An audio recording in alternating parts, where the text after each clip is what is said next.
네, 경제 라이브입니다. 경제 뉴스들을 쉽고 또 깊게 전해드리겠습니다. 오늘은 송헌재 서울시립대 경제학부 교수, 박시동 경제평론가 나오셨습니다. 안녕하세요. 어서 오세요. 안녕하십니까. 네, 우크라이나 전쟁이 이제 곧 끝날 수 있을까요? 오늘 새벽 미국 백악관에서는 젤렌스키 우크라이나 대통령과 트럼프 미국 대통령이 만났습니다. 또 이 자리에는 유럽의 정상들이 총 출동했는데요. 이 회담들 끝에 나온 얘기는 러시아와 우크라이나의 정상이 만날 수도 있을 것 같다는 얘기였습니다.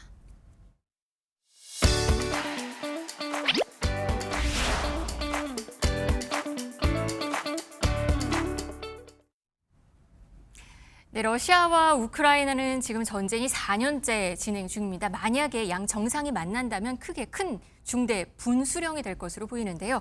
그러니까 오늘 새벽 백악관에서 이례적으로 유럽 정상들 그리고 트럼프 미국 대통령과 젤렌스키 대통령 다 같이 만났습니다. 이 자리에서 나온 내용이라고 볼 수 있는 거죠?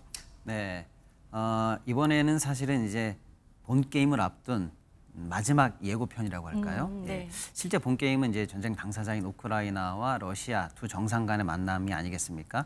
그 만남을 하기 위한 사전적인 정지 작업이 이번 회담에서 정상 간 회담에서 이루어졌다 이렇게 볼 수가 있겠고요. 네.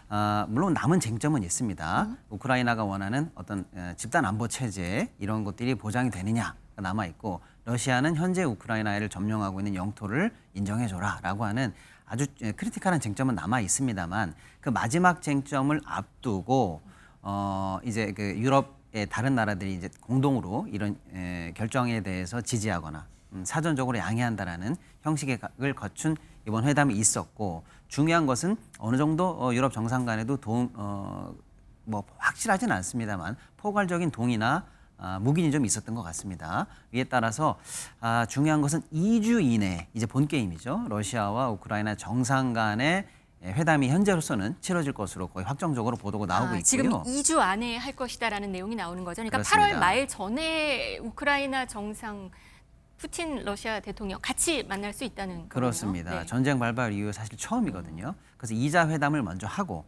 곧 이어서 트럼프 대통령이 배석한 3자 회담의 형식을 통해서 이제 최종적으로 평화 협정까지 갈 수 있느냐. 이런 중요한 어떤 그 프로세스를 오늘 확정했다 이렇게 좀 봐야 될 것 같습니다. 정상회담이 여러 개가 있었어요. 오늘 맨 처음에는 트럼프 대통령과 젤렌스키 대통령이 1대1 양자 회담을 했고요. 그 뒤에 유럽 정상들과 다 같이 하는 다자 회담이 있었었는데요. 먼저 이 회담 전에 기자회견이 하나 있었습니다. 그 모습 한번 보고 오시겠습니다. That yet. We're going to be discussing it today, but we will give them very good protection, very good security. That's part. I don't think you need a ceasefire. You know, if you look at the 6 deals that I settled this year, they were all at war. I didn't do any ceasefires. Do you need from President Trump to be able to make a deal? Is it American troops, intelligence, equipment? What is it? Everything depends on the big countries, on the United States, on a lot of our friends. 네, 바로 회담 전에 있었던 기자회견 모습 보셨고요. 그리고 회담이 진행되고 맨 마지막에 나온 얘기가 러시아와 우크라이나의 정상회담이 이뤄질 것 같다. 트럼프 대통령이 마지막에 SNS에서 이 내용을 올리면서 이렇게 현재까지 나온 결론은 이렇게 되는 것 같습니다. 그런데 이렇게 백악관에 많은 유럽 정상들이 다들 모여가지고 회담한 적은 참 이례적인 모습인 거죠? 그렇죠. 아무래도 지금 아까 앵커님 말씀하신 것처럼 러시아 우크라이나 전쟁이 지금 4년 동안 지속되고 있는데 처음 전쟁이 발발했을 때 이렇게 오랫동안 전쟁이 지속될 거라고 예상한 사람들이 별로 없었단 말이에요. 네. 그런 과정에서 결국 우크라이나 경제도 굉장히 침체의 기로에 지금 펴져 있고, 그다음에 여러 가지 지금 국제 정세가 불안하지 않습니까? 세계 경제도 좀 불안한 상황이고, 그래서 아무래도 이걸 좀 타결할 필요가 있다는 것이 아마 유럽과 또 이제 미국과 또 러시아 또 우크라이나 정상들 간의 어떤 공감대가 형성된 것이 아닌가 그런 생각이 들고요. 그렇게 해서 사실 저 좀 놀랐어요. 이렇게 백악관에 네. 미국, 영국, 독일, 이탈리아 이렇게 다 왔죠. 와서 네. 이렇게 나토 사무총장까지 와서 이렇게 회담을 한 것은 뭔가 국제사회에 주는 메시지가 있는 것이 아닌가. 이제 좀 뭔가 이제 해결될 기미가 있다라는 것을 보여주는 그런 시그널이라고 저는 그렇게 해석을 하고 싶습니다. 네, 지금까지 우크라이나, 러시아의 평화협정의 조건으로 제시가 된 거는 우크라이나 동부에 있는 일부 영토를 조금 포기한다는 거, 그리고 우크라이나의 안보 보장이 있는 거, 이 두 가지였거든요. 근데 지금 오늘 회담에서 나온 얘기는 안보 보장에 대한 얘기만 나온 것 같다라고 공식적으로 얘기가 되는 것 같습니다.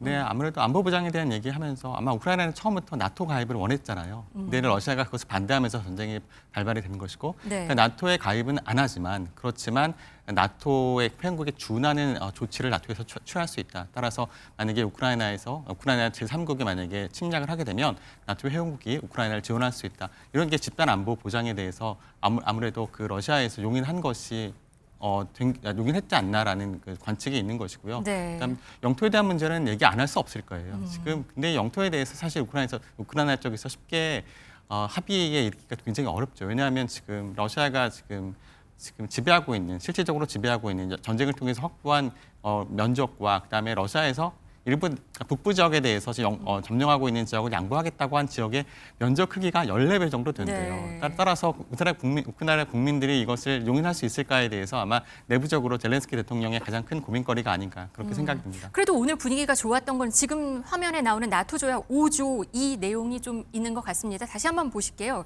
나토 조약 5조 내용이 어떤 거냐면 나토 회원국이 공격을 받으면 모든 회원국에 대한 공격으로 간주해서 무력 사용 등 조치할 수 있다.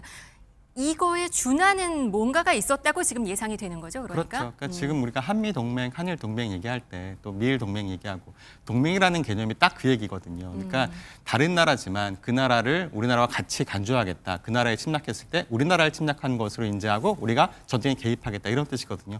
사실 나토 회원국 간에는 그렇게 지금 조약에 의해서 네. 그렇게 되고 있는데 우크라이나는 지금 회원국이 아니란 말이에요. 그럼에도 불구하고 그런 조치를 취하겠다는 것이기 때문에 사실 나토 회원국으로 가입한 것과 실질적으로 같은 효과를 내고 있는 것이고 러시아가 네. 사실은 그 점에 있어서 굉장히 큰 우려를 표명했다가 좀 어느 정도 양보한 것이 아닌가 또 그렇게 관측이 됩니다. 트럼프 대통령이 이 다자회담 중간에 푸틴 대통령과 전화 통화를 했다고 합니다. 이게 한 40분 정도 얘기를 했다고 하는데요. 여기서 그래도 긍정적인 뭔가를 들었기 때문에 이게 이만큼 진행이 됐다고 볼 수 있는 거죠?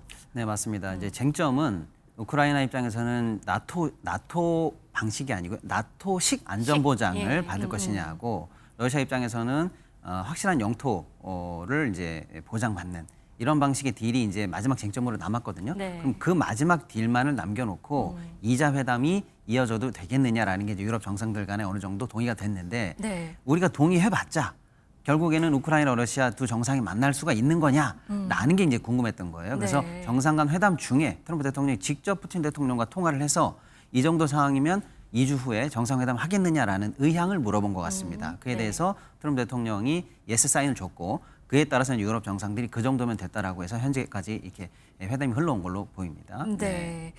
우크라이나 젤렌스키 대통령과의 이 1대1 회담 어떤 모습이었을지가 좀 궁금한데요. 지난 2월 같은 외교 참사는 없었다고 합니다. 서로 예의가 좀 차려졌다는 분석인데요. 한번 그 모습 보고 오시겠습니다. You look fabulous in that suit. I said the same thing. Yeah, you look good. I said the same thing. Yeah, looks good on I you. said the one that attacked you last time. See, now he's in. I remember that. Yeah, I apologize to you. You look wonderful. No, my first question for you, President Zelensky. In the same suit. You see, I changed, you are not. Maybe yours is much better than mine. 옷 얘기를 했습니다. 이게 지난 2월에 젤렌스키 대통령의 옷 때문에 불거진 문제가 있었잖아요. 그 내용 지금 다시 얘기하는 거죠? 네, 맞습니다. 그때 사실은 한마디로 말씀드리면 국가 간 정상회담 중에 최악의 파국 사태였거든요. 트럼프 대통령이 무례하다라는 표현도 썼고 당신은 카드가 없지 않느냐라고 얘기를 하는 등 젤렌스키 대통령한테. 그렇죠. 네. 사실상 뭐 오찬도 취소하고 쫓겨나다시피 했거든요. 젤렌스키 대통령이. 물론 여러 가지 합의가 안 된 점도 있었습니다만은 단초가 된 것은 전체적인 태도와 그런 건데 특히 이제 옷차림도 사실은 표면적으로 일부러 이제 문제의 거리로 그때 등장했었거든요. 네. 근데 이번 회담은 양국 간에 그러니까 미국이나 우크라이나 입장에서는 또다시 파국으로는 끌지 않겠다라는 의지가 읽히는 대목이죠. 그러니까 네. 유화적인 분위기를 보이기 위해서 옷도 정장을 입고 내가 I changed, 내가 달라졌다라는 모습을 직접적으로 멘트를 하면서 이번 회담을 유화적으로 끌고 가고 그전과 같은 파국과는 전혀 다른 양상으로 만들어내겠다는 의지를 네. 대내외적으로 특히 언론 앞에서 표현했다 이렇게 봐야 되겠죠. 젤렌스키 대통령 표정도 굉장히 여유가 있어 보이고요. 이때 또 회담 중에 땡큐를 또 여러 차례 했다고 해요. 그 문제도 있었었죠. 지난 회담 때. 맞습니다. 사실 미국 입장에서는 3천억 불 이상을 우크라이나에 지원하고 있는데 당신네 나라를 위해서 우리가 안보에 이렇게 힘써주고 있는데 왜 고맙다는 얘기를 하지 않느냐라고 해서 굉장히 그때도 이제 문제가 됐었거든요. 그래서 사실 이번에 미국의 지원이라든지 태도라든지 중재라든지 이런 거에 대해서 고맙다는 얘기, 소위 말하면 땡큐 메시지를 계속 내고 있는 것도 네. 이번 회담에 대한 성공의 의지를 또 역시 우크라이나 쪽에서도 보여주고 있다 이렇게 봐야 되겠습니다. 멜라니아 여사한테 보내는 서한을 또 전달하면서 고맙다는 얘기 이걸로 내용을 시작을 했더라고요. 고맙다는 얘기도 6차례 했다라고 사실 비판의 목소리가 있는 언론의 보도도 있긴 했었는데요. 여하튼 외교 상황은 또 이렇게 흘러가는 것 같습니다. 트럼프 대통령의 어조와 태도도 조금 지난번과는 달라 보였어요. 네. 결국 외교는 이게 물밑에서 이루어지는 것이 이렇게 발현되는 것이잖아요. 네. 아마 지난번 2월 달에 그런 참사가 있었던 것은 아마 우크라이나에서 미국에 대한 아쉬움, 그다음 섭섭함을 그렇게 토로한 것 같아요. 네. 그래서 어찌 보면 연출했다는 느낌도 듭니다. 좀 우리를 좀 도와달라는 식으로. 근데 이번에는 지금 젤렌스키 대통령이 사실 5차례 만에 바꿨다고 해서 분위기가 이렇게 확 좋아진다는 게 참 어찌 보면 되게 이해가 되지 않지만 아, 네. 외교는 정말 저런 거구나. 정말 디테일이 중요한 거구나. 이런 것을 다시 한번 깨닫게 되는 네. 그런 사건이 아닌가 생각이 듭니다. 그 회담 한 27분 정도 기자회견 뭐 공개가 됐는데 뭐 트럼프 대통령이 젤렌스키 대통령의 뭐 팔을 툭툭 치기도 하고 막 화기애애하게 얘기하는 모습도 약간 눈길을 끌었습니다. 아마 젤렌스키 대통령에게 예의를 갖추지 않을 경우엔 또 중재자로서 신뢰성 뭐 의심받을 수 있다는 점도 좀 의식한 게 아닌가라는 분석도 나오는 상황인 것 같습니다. 회담에 참석한 유럽의 7명 지도자들도 트럼프 대통령에 대해서 뭐 칭찬을 했다면서요. 거기도 또 땡큐 얘기가 또 보도가 되는 내용들이 있는 것 같습니다. 지금 유럽에서 겪었잖아요. 특히 이번에 상호 관세 문제를 관세 가지고 문제로. 아, 네. 이 사람이 대단한 사람이구나.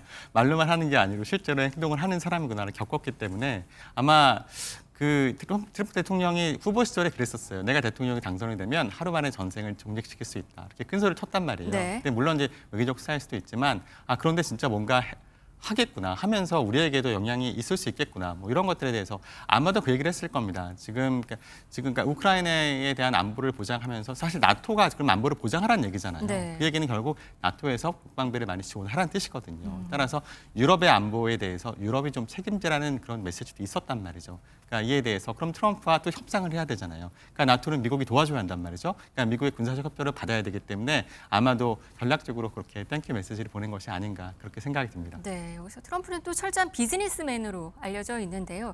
이렇게 회담에서 얻는 이득이 또 뭘지를 한번 좀 생각하게 되는 부분입니다. 근데 트럼프 대통령이 마이크가 꺼진 줄 알고 이렇게 말을 했다고 합니다. 한번 들어보시죠.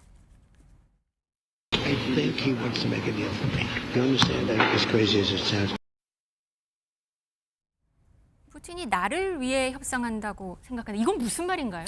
마이크 꺼진 줄 알고 마크롱 대통령에게 한 말인 것 같아요. 네, 뭐 사실은 문맥이 정확하지는 않은데요. 네.